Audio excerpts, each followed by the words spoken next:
अगर डेमोक्रेसी ना होता ना तो शायद तुम्हारा क्लास मॉनिटर ही देश का प्रधानमंत्री होता, फिर तुम्हें वो सिर्फ क्लास में ही नहीं पूरी जिंदगी भर गान गुलामी करवाता। बट थैंक्स टू डेमोक्रेसी ऐसा कुछ नहीं है। तो इसलिए आप पढ़ते हैं क्लास 9 सिविक्स का chapter 1 what is democracy and why democracy. But कैसा अजीब सा चैप्टर है, शुरू होते ही पूछता है कि व्हाट इज डेमोक्रेसी। मतलब पढ़ा तो लो फिर पूछो, बट नहीं। बट तुम घबराना मत, मैं तुम्हें बताता हूँ। डेमोक्रेसी का डेफिनेशन है एक ऐसा फॉर्म ऑफ गवर्नमेंट जहाँ में लोग अपने सरकार को चुनते हैं। लाइक अगर कोई डेमोक्रेटिक कंट्री होगा ना तो वहाँ पे इलेक्शन करवाया जाएगा और हम लोग अपने रूलर्स को चुनते हैं। लाइक जब भी तुम 18 साल के हो जाओगे ना तो तुम भी वोट दोगे। अब जैसे मोदी जी को 10 साल से मैं ही तो जिता रहा हूँ, अगर मैं वोट नहीं देता ना तो मोदी जी जीतते ही नहीं। खैर अपनी तारीफ ज्यादा नहीं करता हूँ, बट नॉन डेमोक्रेटिक कंट्री पे लोग अपने लीडर्स को चुनते नहीं है, वो अपना बाप का माल समझ के देश को चलाते हैं, जैसा उनका मन है वैसे। अब एग्जाम्पल के लिए म्यांमार के अंदर पे आर्मी रूल चल रहा है, वहाँ के आर्मी ने उनके सरकार का तरकारी बना दिया और देश को अपने हिसाब से चला रहे हैं। उसके बाद चिली के अंदर पे एक समय में चलता था डिक्टेटरशिप, जहाँ जनरल पिनोशे एक आर्मी जनरल था, उसने मिलिट्री की मदद से अपनी ही सरकार को जो गवर्नमेंट था उसे हटा दिया और पूरे देश पे कंट्रोल ले लिया। फिर सऊदी अरेबिया में मोनार्की सिस्टम चलता है, यानी कि राजा सिस्टम चलता है। अब वहाँ में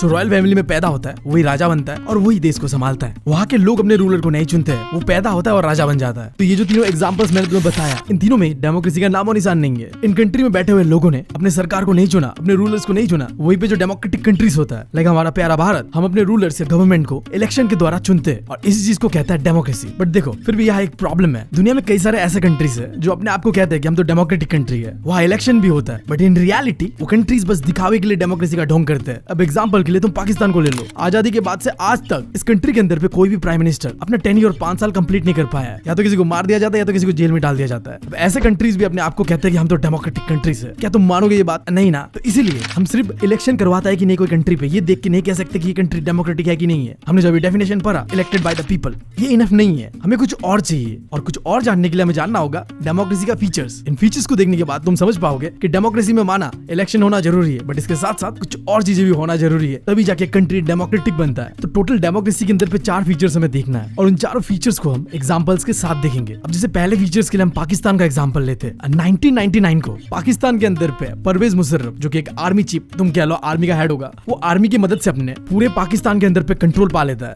और जो वहाँ का इलेक्टेड लीडर था प्राइम मिनिस्टर, उन्हें लात मार के अपने सीट से भगा देते हैं। अब देखो ऐसा सिचुएशन आगे चैप्टर में बहुत आएगा जहाँ पे कंट्री का जो गवर्नमेंट होता है उसे लात मार के हटा दिया जाता है और आर्मी उस पर कंट्रोल ले लेता है। तो ऐसे सिचुएशन को कहता है मिलिट्री कू करना। जब देश का आर्मी जिसे हमने अपने प्रोटेक्शन के लिए रखा था वो हमें ही धोखा दे दे तो उसे कहता है मिलिट्री कू करना। तो पाकिस्तान में ऐसा हमेशा होते रहता है और 1999 में ये बहुत ज्यादा हो गया था। ये बंदा परवेज मुशर्रफ पाकिस्तानी गवर्नमेंट को हटाता है और अपने आप को प्रेसिडेंट ऑफ पाकिस्तान बनाता है। प्रेसिडेंट बनने के 5 साल बाद वो फिर रेफरेंडम करवाता है जहाँ जनता से ही सवाल पूछता है क्या परवेज मुशर्रफ को और 5 साल के लिए अपना प्रेसिडेंट देश का बनने देना चाहिए। जवाब ये से नो में चाहिए था और लोग हाँ में जवाब देते हैं। बट आगे जाके पता चलता है कि ये पूरा इलेक्शन धांधली से भरा हुआ था। जो पाकिस्तानी मीडिया है, ह्यूमन राइट एक्टिविस्ट है, उन लोगों ने प्रोटेस्ट भी किया इसके खिलाफ, बट ये सन की इंसान किसी का नहीं सुनता है। उल्टा इसने क्या कर दिया, कॉन्स्टिट्यूशन के अंदर पे कई सारे चेंजेस किया ताकि जो इलेक्टेड लीडर्स है ना वो इस बंदे का कुछ उखाड़ ना पाए। तो अब तुम बताओ, एक ऐसा कंट्री जहाँ में सरकार का कुछ चलता ही नहीं है, आर्मी जनरल आके देश को संभाल रहा है, क्या ऐसे कंट्री को तुम डेमोक्रेटिक कहोगे? नहीं ना। तो पहला फीचर्स ऑफ डेमोक्रेसी यही है कि इन डेमोक्रेसी जो फाइनल डिसीजन मेकिंग होगा वो लीडर करेगा जिसे लोगों ने चुना हुआ है। जो डेमोक्रेटिक कंट्री होता है वहां में कोई भी फाइनल डिसीजन उस देश का प्रधानमंत्री लेगा जिसे लोगों ने चुना है। बट नॉन डेमोक्रेटिक कंट्री पे जो भी फाइनल डिसीजन होगा वो कोई सन की इंसान जैसे कि परवेज मुशर्रफ जैसा कोई लेगा। अब डेमोक्रेसी का दूसरा फीचर जिसके लिए और 2 एग्जांपल्स को हम जानेंगे। अब अगर तुम्हारे दिमाग में ये सवाल आ रहा है कि भाई तू दुनिया क्यों घुमा रहा है, सीधा सीधा फीचर्स बताना, तो मेरे भाई एग्जाम में ना फीचर्स के साथ साथ ही एग्जांपल्स भी पूछा जाता है, तो जान लोगे तो कुछ चला नहीं जाएगा, साथ ही साथ तुम्हारा जीके भी अच्छा हो जाएगा। तो चाइना पे चलते हैं। तो चाइना के अंदर पे जो उनका पार्लियामेंट है नेशनल पीपल्स कांग्रेस, यहाँ पे हर 5 साल में इलेक्शन करवाया जाता है। इस पार्लियामेंट के अंदर पे लगभग 3000 मेंबर्स भी है और इनमें से किसी एक को चुना जाता है एज ए कंट्री का प्रेसिडेंट, जो कि इलेक्शन के साथ ही होता है। अब तुम देख के सोच रहे हो कि भाई साहब क्या कंट्री है, मस्त डेमोक्रेसी होता है, पूरा इलेक्शन सिलेक्शन करवाया जा रहा है, बट यही पे तो झोल है भाई। पूरा चाइना ना बंगालियों का मास्टर झोल है, बाहर से बहुत बढ़िया लगता है देखने में, बट अंदर झोल ही झोल है। खैर मैं इसलिए कह रहा हूँ क्योंकि मुझे मछली नहीं पसंद, ओके, बट मैं बंगाली हूँ। आई डोंट नो मैं क्यों मछली नहीं खाता हूँ, टॉपिक पे रहो तुम लोग यार। तो चाइना के अंदर अगर तुम सोच रहे हो जाके इलेक्शन लड़ोगे ना तो तुम तभी लड़ पाओगे अगर तुम्हें कम्युनिस्ट पार्टी ऑफ चाइना या उसी के 8 फ्रेंडली पार्टी से पॉलिटिकल ये चुनते हैं। अगर इन्होंने तुम्हें लड़ने से मना कर दिया ना तो तुम इलेक्शन लड़ ही नहीं पाओगे। तो इस तरीके से चाइना में इलेक्शन तो होता है बट चाइनीज लोगों के पास ऑप्शन नहीं है, जो कम्युनिस्ट पार्टी चुन के देगा उन्हें वही को वोट देना होगा। चाइना का डेमोक्रेसी ना बिल्कुल हमारे इंडिया के अरेंज मैरिज जैसा होता है, मतलब बाप ने बोल दिया कि ये लड़का बेस्ट है तुम्हारे लिए तो वही बेस्ट है यार, उसी से शादी करना होगा। अब उसके बाद मैक्सिको का बात करते हैं। यहाँ तो भाई फुल सिस्टम पे सिस्टम चल रहा है। ये कंट्री 1930 को आजाद होता है और तब से लेके कि हर 6 साल में इलेक्शन करवाया जा रहा है मैक्सिको के अंदर। कोई मिलिट्री रूल नहीं है, ऑपोजिशन भी है। चाइना में तो नहीं था बट यहाँ है। तुम्हें देख के लग रहा होगा फिर क्या दिक्कत है यहाँ पे, सब सही तो है बट यहाँ भी झोल है भाई साहब। 1930 से लेके 2000 तक एक ही पार्टी PRI जीतते आ रहा है हर एक इलेक्शन। इस पार्टी के अंदर पे पूरी तरीके से झोली झोल है, नाम पे ही झोल है भाई। शॉर्ट फॉर्म में PRI और फुल फॉर्म देखो इंस्टीट्यूशनल रेवोल्यूशनरी पार्टी। मतलब ये लोग बकेत है क्या, फुल बकेती कर रहे हैं। I कहा है और P कहा है। ऐसा तब होता है जब तुम 7वीं फेल होते हो और फिर भी इलेक्शन लड़ते हो, अपना पार्टी बना लेते हो। तो जिस पार्टी के फुल फॉर्म और शॉर्ट फॉर्म में ही सेंस नहीं था, वो पार्टी अपने देश को लॉजिकली कैसे चलाता। ये पार्टी हर साल इलेक्शन जीत रहा था क्योंकि ये लोग चीटिंग करते थे। जो सरकार में बैठे हुए लोग थे ना, उन्हें फोर्सफुली जब भी पार्टी का रैली करवाया जाता था तो वहां आना है, सरकार का नारा लगाना है। दूसरा जो टीचर्स होते थे ना स्कूल के, वो भी अपने पेरेंट्स को यही कहते थे कि भाई साहब तुम्हें वोट देना है PRI को। और मीडिया पूरी तरीके से ऑपोजिशन को इग्नोर करता था और फुल सपोर्ट देता था PRI को, क्योंकि भाई साहब सिस्टम है। और इस देश के अंदर सबसे फनी चीज होता है इलेक्शन के दिन जनता का इस तरीके से काटा जाता है कि मैं क्या बताऊं। जिस दिन इलेक्शन का डेट होता है ना, उस दिन लोग जाते हैं वोट देने के लिए और उन्हें जाके पता चलता है कि वोट इस लोकेशन पे तो हो ही नहीं रहा, यहाँ से कोई 100 किलोमीटर दूर है, वहां जाके वोट देना पड़ेगा। मतलब लास्ट मोमेंट पे जो पोलिंग बूथ होता है ना, जहाँ मतलब इलेक्शन करवाया जाता है, वो लोकेशन को चेंज कर देते हैं। अब लोग जाते नहीं इतना दूर और वो मन मर्जी से वोट देते और जीत जाता है भाई PRI। क्या मस्त स्कीम है, सिस्टम है भाई, मैंने बोला ना। इसके अलावा PRI के पास बहुत ज्यादा अंधा पैसा भी था जो कि अपना कैंपेन पे वो पूरी तरह से खर्चा करते थे। तो तुम देख सकते हो दोनों जो एग्जांपल्स है, चाहे चाइना का या मैक्सिको का, यहाँ पे इलेक्शन तो होता है बट वो इलेक्शन फ्री एंड फेयर नहीं होता है। और यही है दूसरा फीचर्स डेमोक्रेसी का। एक डेमोक्रेसी के अंदर पे जो भी इलेक्शन करवाया जाता है वो फ्री और फेयर होता है। जहाँ जो पावर में है वो हार भी सकता है, चांसेस है ऐसा। बट तुम चाइना को देख लो या मैक्सिको को देख लो, दोनों ने ऐसा सिस्टम बना के रखा हुआ था कि वो हार ही नहीं सकते। तो ऐसे सिस्टम को तुम डेमोक्रेसी नहीं कह सकते। अब बढ़ते हैं थर्ड फीचर्स ऑफ डेमोक्रेसी पे, जिसके लिए चलो हम करते हैं वर्ल्ड टूर और देखते हैं 3 कंट्रीज को। हमारा पहला कंट्री है सऊदी अरेबिया। अब तुम्हें पता है यहाँ पे मोनार्की था, इस वजह से वहाँ पे औरतों को वोटिंग राइट दिया ही नहीं गया था। लंबे समय तक यहाँ पे औरतों के साथ डिस्क्रिमिनेशन हुआ, बट 2015 को फाइनली उन्हें मिलता है वोटिंग राइट। अब बढ़ते हैं दूसरे कंट्री पे, इस्तोनिया। अब इस कंट्री के अंदर पे कुछ रशियन माइनॉरिटीज पे है। काश हमारे कंट्री में भी होता है ना। खैर इन रशियन माइनॉरिटीज के साथ डिस्क्रिमिनेशन होता था इस्तोनिया के अंदर पे। उन्हें वोटिंग राइट्स नहीं दिया गया था। काफी लंबे समय तक ये लोग वोटिंग राइट के लिए लड़ते हैं। इनफैक्ट आज भी रशियन माइनॉरिटीज को इस्तोनिया के अंदर पे वोटिंग राइट पूरी तरीके से नहीं मिला हुआ है। लोकल जो इलेक्शन होता है वहाँ पे वोट कर सकते हैं, बट जो नेशनल इलेक्शन होगा वहाँ पे रशियन माइनॉरिटीज आज भी वोट नहीं कर सकते। अब तीसरा कंट्री हमारा फिजी। फिजी में ना 2 तरीके का पॉपुलेशन है। एक वहाँ के इंडिजिनियस फिजियंस है जो वही के लोग हैं, और कुछ इंडियंस है जो इंडिया से माइग्रेट करके फिजी में बसे हुए, सदियों पहले गए हुए, आज के लोग नहीं है। तो जब भी बात आता है वोटिंग का ना, तो इंडिजिनियस फिजीज का जो वैल्यू होता है वोट का, वो ज्यादा होता है इंडियन फिजीज से। अब इन तीनों कंट्री का एग्जांपल देख के हम कह सकते हैं कि इन तीनों कंट्री में वोटिंग तो होता है, डेमोक्रेसी भी है और कोई धांधली भी नहीं होता है। बट एक दिक्कत है, इन तीनों कंट्रीज में वोटिंग राइट सबको बराबर नहीं मिला हुआ था। कहीं पे औरतों को वोट देने का अधिकार नहीं था, कहीं पे माइनॉरिटीज को नहीं था। तो तीसरा फीचर्स ऑफ डेमोक्रेसी ये कहता है कि डेमोक्रेसी जब होगा तो हर एक एडल्ट सिटीजन जो भी कंट्री के अंदर पे है ना, उसे वोट का अधिकार होगा और 1 वोट इक्वल्स टू 1 वैल्यू। मतलब एक वोट का एक ही वैल्यू होगा, किसी का ज्यादा किसी का कम, ऐसा नहीं होगा।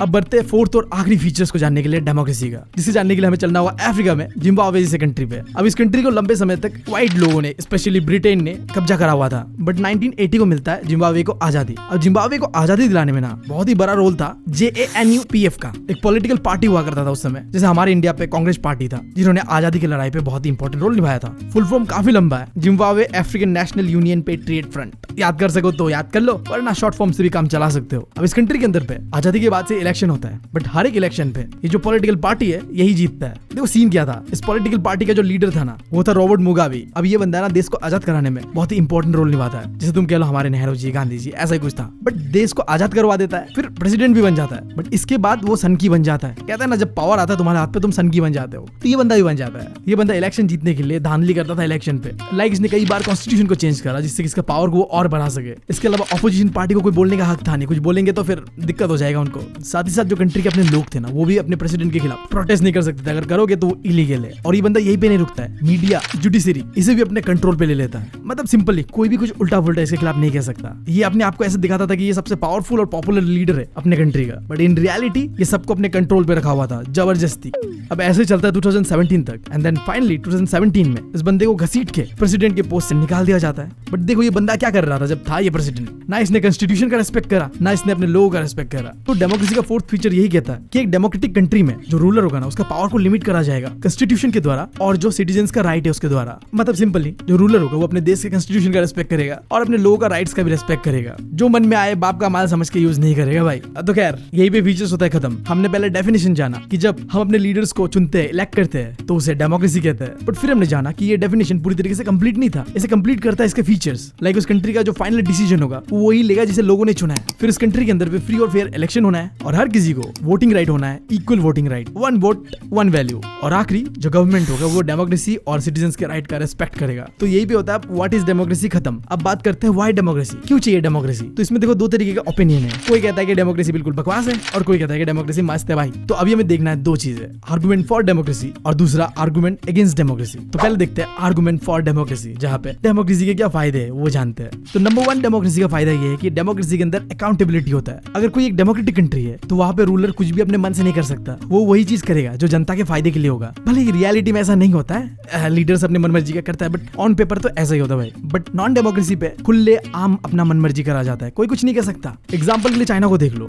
1958 से 1981 तक ढेर सारा फेमाइंस आया चाइना के अंदर पे और जिस वजह से 3 करोड़ लोग मर जाते हैं। अब ऐसा इसलिए हुआ क्योंकि वहाँ का जो गवर्नमेंट है वो लोगों का क्या इंटरेस्ट है, क्या जरूरत है, उसे कभी समझा ही नहीं उन्होंने। जबकि डेमोक्रेसी में ऐसा नहीं होता है। डेमोक्रेसी लोगों के लिए होता है। तो जो सरकार में बैठे हुए लोग हैं वो लोगों के लिए काम करता है। दूसरा चीज, डेमोक्रेसी के अंदर पे डिसीजन बहुत अच्छी तरीके से लिया जाता है। अगर एक डेमोक्रेटिक कंट्री होता है तो वहाँ डिस्कशन होता है, डिबेट्स होता है, देन कोई डिसीजन फाइनलाइज होता है और जो भी डिसीजन लिया जाएगा वो जनता के हक पे लिया जाएगा। बट नॉन डेमोक्रेटिक कंट्री पे ऐसा नहीं होता है। मेरा मर्जी भाई, मेरा देश में जो भी करूँ, ऐसा सोच के साथ डिसीजन लिया जाता है। फिर तीसरा चीज, डेमोक्रेसी किसी भी झगड़े को शांति से सॉल्व कर सकता है। अब ये चीज ना सिर्फ डेमोक्रेटिक कंट्री पे हो सकता है। लाइक तुम इंडिया को देख लो, एक डेमोक्रेटिक कंट्री जहाँ में अलग अलग लोग रहते हैं जिनका language, religion, customs and tradition सब अलग है। अब इस वजह से कई बार हमें डिफरेंसेस बनता है और हम झगड़ते भी है। बट क्योंकि हमारे कंट्री में डेमोक्रेसी है तो हम एक दूसरे को मारने पे तुले नहीं आते हैं। हम शांति से जो भी अपने डिफरेंसेस है उसे बात करके सॉल्व करते हैं। जबकि ऐसा कुछ नॉन डेमोक्रेटिक कंट्री में पॉसिबल नहीं है। वहाँ पे या तो गवर्नमेंट सपोर्ट ही नहीं करेगा किसी को या फिर किसी एक को सपोर्ट कर देगा। तो ऐसे सिचुएशन में जो कॉन्फ्लिक्ट और डिफरेंसेस है और बढ़ता है और लोग भड़क जाते हैं, एक दूसरे को मार मुड़ने पे तुले आते हैं। फिर फोर्थ चीज है कि डेमोक्रेसी ना हम सबको जो कंट्री में बैठे हुए लोग हैं ना उन्हें सम्मान देता है, डिग्निटी देता है। अगर तुम किसी डेमोक्रेटिक कंट्री पे हो तो तुम इज्जत से जी सकते हो। तुम्हारा जो पॉलिटिकल राइट्स है ना उसे अच्छी तरीके से प्रोटेक्ट करा जाता है। हाँ भले कई सारे मिस्टेक्स भी होता है, मैं खुद डेमोक्रेसी को 100 बार गाली देता हूँ यार, बट फिर भी देखो डेमोक्रेसी जितना हो सके लोगों का राइट्स प्रोटेक्ट करने की कोशिश करता है। बट ये चीज नॉन डेमोक्रेटिक कंट्री में पॉसिबल ही नहीं है। नॉन डेमोक्रेटिक कंट्री में लोग सरकार का गान गुलामी करते हैं। सीधा मैं बता रहा हूँ, जो कहेगा सरकार वही करना होगा। अगर मेरे बात पे अभी विश्वास नहीं तो चले जाओ किसी नॉन डेमोक्रेटिक कंट्री पे, अरे चाइना ही चले जाओ ना, पता चल जाएगा तुम्हें। एंड फाइनल आर्गुमेंट जो कि डेमोक्रेसी के लिए दिया जाता है कि डेमोक्रेसी अपने गलतियों को सुधार सकता है। अगर मान लो किसी लीडर ने कुछ गलत फैसला ले लिया तो हमारे पास मीडिया है, हमारे पास लोग हैं, हम डिस्कस करते हैं, प्रोटेस्ट करते हैं और सरकार को मजबूर करते हैं कि तुमने जो गलत फैसला लिया है उसे बदलो। So that's why democracy is the best form of government. ये चीजें तुम नॉन डेमोक्रेटिक कंट्री पे नहीं कर सकते। फिर अब देखते हैं आर्गुमेंट अगेंस्ट डेमोक्रेसी। बेस्ट तो है बट कोई भी चीज परफेक्ट नहीं होता ना। मैं भी नहीं हूँ, तुम भी नहीं हो, डेमोक्रेसी भी नहीं है यार। किसी भी कंट्री को देख लो जहाँ डेमोक्रेसी है, हर 5 साल में लीडर्स बदलते रहते हैं। ये सबसे बड़ा दिक्कत है डेमोक्रेसी के अंदर पे। बार बार जब लीडर्स बदलता है तो वहाँ पे स्टेबिलिटी नहीं होता है। जो लीडर्स है वो अपने बारे में सोचते हैं, कंट्री का भविष्य के बारे में बहुत कम सोचते हैं। उनका माइंडसेट ऐसा होता है कि हमारे पास 5 साल है, जितना लूट सकते हो लूट लो यार, फिर हमें मौका मिले ना मिले, जो कि गलत है यार। फिर दूसरा चीज कहा जाता है जहाँ भी डेमोक्रेसी चलता है वहाँ पे बहुत ज्यादा पॉलिटिकल कंपटीशन होता है और पॉलिटिकल कंपटीशन इंसानियत, मोरालिटी जैसी चीजों को बिल्कुल इग्नोर करता है। पार्टीज बस अपना फायदा देखते हैं, देश का फायदा नहीं, जो कि सच भी है काफी हद तक। तुम किसी भी पार्टी को देख लो, वो तुम्हारे लिए तभी बात करेगा अगर उसमें उसका कुछ फायदा दिख रहा है, नहीं दिख रहा है तो वो इग्नोर करेगा तुम्हें। इसके बाद जो तीसरा बुराई है डेमोक्रेसी का, डेमोक्रेसी के अंदर में बहुत डिस्कशन होता है भाई। छोटी छोटी चीज के लिए यार ड्रामा हो जाता है। मैं तो कभी कभी सोचता हूँ कोरियन ड्रामा से ज्यादा हमारे देश के पार्लियामेंट में जो ड्रामा होता है वो ज्यादा इंटरेस्टिंग है। मतलब देश के पार्लियामेंट के अंदर पे कौन किसका ज्यादा इज्जत उछालता है उसका कंपटीशन चलता है भाई साहब। अब इस चक्कर में किसी भी डिसीजन में बहुत डिले होता है और ये डिले ही डेमोक्रेसी को सबसे बेकार बनाता है। जबकि नॉन डेमोक्रेटिक कंट्री में चट मंगनी पट भी वाला सिस्टम चलता है, मन क्या डिसीजन लेने का ले लिया। अब जब ऐसा होता है ना तो अगर कंट्री सही से चल रहा है, लाइक कंट्री लाइक चाइना, तो वहां में डेवलपमेंट भी बहुत ज्यादा होता है। फोर्थ बुराई होती है डेमोक्रेसी के नाम पे कि डेमोक्रेटिक कंट्रीज पे जो लीडर्स होते हैं वो जनता का प्रॉब्लम समझते ही नहीं है और इस चक्कर में वो बहुत गलत डिसीजन लेते हैं। वो डिसीजन लेते हैं जो उनके फायदे के लिए होता है, जनता के फायदे के लिए नहीं। फैक्ट है भाई। और आखिरी चीज, सबको पता है ये चीज, इंडिया के अंदर पे डेमोक्रेसी के अंदर पे करप्शन भर भर के होता है और ये चीज इसलिए होता है क्योंकि डेमोक्रेसी के अंदर पे पॉलिटिकल कंपटीशन है भाई। सबको पता है कि हमें रहना 5 साल ही है, इसके बाद हमें मिलेगा नहीं मिलेगा चांसेस। तो अब जितना है उतना लूट लो कंट्री को। खैर ज्यादा बुराई कर देता हूँ कभी कभी, फ्लो में चले जाता हूँ। खैर इसी के साथ जो भी argument against the democracy for the democracy खत्म होता है। आखिरी topic, broader meaning of democracy, ये देखते हैं। हमने डेमोक्रेसी का मतलब समझा, उसका फीचर्स जाना और डेमोक्रेसी क्यों चाहिए, व्हाई डेमोक्रेसी, जिसके अंदर पे argument against and for the democracy भी देखा। बट देखो डेमोक्रेसी सिर्फ गवर्नमेंट तक सीमित नहीं होता है। डेमोक्रेसी एक डिसीजन है जो कि हम अपने डेली लाइफ में भी यूज कर सकते हैं। बस हमें देखना है कि हम किस तरीके से अपने डिसीजंस को लेते हैं। फॉर एग्जांपल एक घर के अंदर पे अगर हर एक मेंबर का बात सुना जा रहा है ना, तो वो भी एक डेमोक्रेटिक फैमिली है। और इस हिसाब से मैं कह सकता हूँ कि मेरा फैमिली बिल्कुल डेमोक्रेटिक नहीं है भाई साहब। मेरी कोई सुनी नहीं जाती मेरे घर में, कुछ भी बोलूं तो बोलता है जुबान लड़ाता है। अब बंदा बोले तो बोले क्या, बताओ। खैर मेरा एग्जांपल छोड़ते हैं। फैमिलीज, स्कूल, कोई भी पॉलिटिकल पार्टी या विलेज, जहां में भी डिसीजन लेते वक्त सबका सुना जाता है ना, सबका देखा जाता है। हर किसी का अपना अपना दिक्कतें होता है, और जब हम उन दिक्कतों को देखते हैं, सुनते हैं और सॉल्व करने का ट्राई करते हैं, तो हम डेमोक्रेसी को इनडायरेक्टली और डायरेक्टली फॉलो कर रहे हैं। कोई भी कंट्री ना परफेक्टली डेमोक्रेटिक होता ही नहीं है। कंट्रीज मिस्टेक करते हैं, अपने मिस्टेक से सीखते हैं और उन्हें इंप्रूव भी करते हैं। और यही चीज डेमोक्रेसी को सबसे खास बनाता है। भले इंडिया के अंदर पे लाख बुराइयां है, हम दिक्कतों में है, करप्शन है, लीडर्स अपना सोचते हैं, बट हम समय के साथ इंप्रूव हो रहे हैं भाई, धीरे धीरे हो रहे हैं। बहुत धीमा है आई नो, बट क्योंकि हमारे पास डेमोक्रेसी है, हमेशा हम इस उम्मीद में रहते हैं कि कोई अगला लीडर आएगा जो बहुत ही अच्छा होगा और देश को बदलने की कोशिश करेगा। कुछ करते हैं, कुछ नहीं करते हैं, बट जो भी हो डेमोक्रेसी धीरे धीरे चल रहा है। फाइनली इतना ही कहना है कि डेमोक्रेसी तभी अच्छा से चलेगा जब लोग जो कंट्री के होते हैं ना, वो पार्टिसिपेट करेंगे। अगर लीडर कुछ भी गड़बड़ कर रहा है तो हमें आवाज उठाना पड़ेगा, और यही डेमोक्रेसी का ब्रॉडर मीनिंग है। डेमोक्रेसी लीडर से नहीं बनता है, लोगों से बनता है। हम जब पार्टिसिपेट करेंगे ना, कोई भी डिसीजन मेकिंग प्रोसेस हो गया किसी भी चीज पे, तो डेमोक्रेसी इंप्रूव होगा। हम ही चुप रहेंगे तो लीडर्स अपना मनमानी करेगा, तो डेमोक्रेसी फिर डेमोक्रेसी रहेगा ही नहीं, क्योंकि democracy is all about people. खैर ज्ञान दिया मैंने बहुत तुम लोगों को। अगर तुम लोगों को अच्छा लगा तो यार सब्सक्राइब कर लेना। मुझसे पर्सनली जुड़ने के लिए इंस्टाग्राम पे मुझे फॉलो भी कर लेना। और अगर मैं बहुत ज्यादा पसंद आ जा रहा हूँ तुम लोगों को, तो द सिबलिंग्स चैनल को भी सब्सक्राइब कर लेना। यहाँ पे हम एनिमेटेड कंटेंट बनाते हैं। तो इसी के साथ मैं मिलता हूँ तुम लोगों से अगले वीडियो में। Thank you, love you all.